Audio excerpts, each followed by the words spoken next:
আসসালামু আলাইকুম প্রিয় দর্শক, সবাই কেমন আছেন? আজ বিকেলে হঠাৎ করে আপনার ড্রাগন ফলের বাজারে চলে গেলাম। এখানে দেখতেছেন আমার ড্রাগন ফলের যে ফলগুলা গত পর্বে দেখেছেন, এগুলো সবগুলো হারভেস্ট করে ফেলছি। এখন দেখুন মাশাআল্লাহ অনেক বড় বড় এখানে যে ফলের গাছগুলো আছে, এগুলো থেকে প্রচুর পরিমাণে ফল আবার ধরার প্রস্তুতি নিচ্ছে। এখানে দেখতেছেন প্রচুর পরিমাণে ফুল ফুটে গেছে। এগুলা এক সপ্তাহের মধ্যে ফলে রূপান্তর হবে। প্রায় 25 থেকে 30টা ফুল আমি দেখলাম ফুটেছে। সবাই দোয়া করবেন ফুলগুলোর জন্য। আজ কথা বলবো গাছের ফুল আসার পরে যে যে পরিচর্যাগুলো আপনাদেরকে করা উচিত সেই সম্পর্কে এই ভিডিওতে কথা বলবো।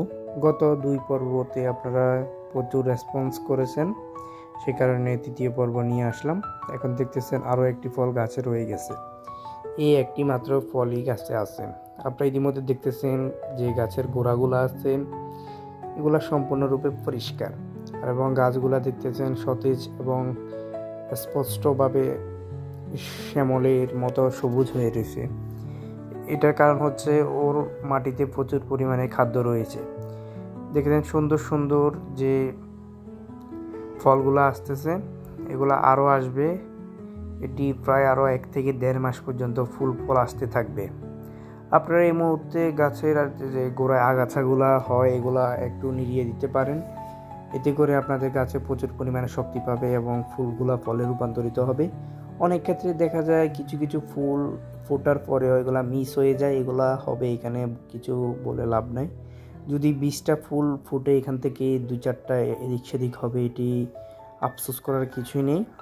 এখানে দেখতেছেন আমার গাছ আছে টোটাল 9টাতে আলহামদুলিল্লাহ সবগুলোতে ফুল ফলের অভাব নেই। আমি এবারে অনেক পিছিয়ে গেছি, কারণ যে চারাগুলো তৈরি করা হয়েছে এগুলা রোপণ করা হয়নি। এখানে দেখতেছেন যে ফুলগুলা, এগুলার গ্রোথ মাশাআল্লাহ অনেক ভালো। এগুলা থেকে ফলের সাইজও অনেক বড় বড় হবে। আপনারা যদি সুন্দরভাবে গাছের পরিচর্যা করতে পারেন, আপনাদের গাছে এরকম ফুল ফল প্রচুর পরিমাণে আসবে। এই গাছটিতে প্রচুর পরিমাণে আরও অনেক আগেও অনেক ফল ধরেছে।